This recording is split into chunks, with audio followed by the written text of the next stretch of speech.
Hello guys, welcome back to my YouTube channel. In today's video, I'm going to show you how to fix not enough storage in Capcut Upscaler. So let's get started. So when I try to upload a video to Capcut Upscaler, let's say this issue happens. Your space has reached the storage limit.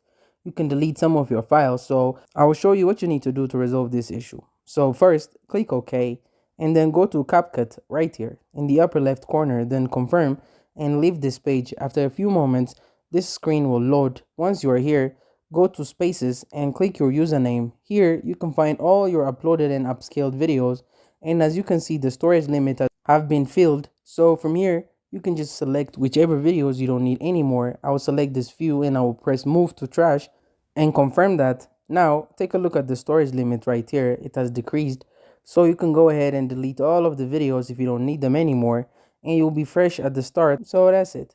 Thank you guys for watching this video. If this video was helpful, don't forget to like and subscribe to my YouTube channel.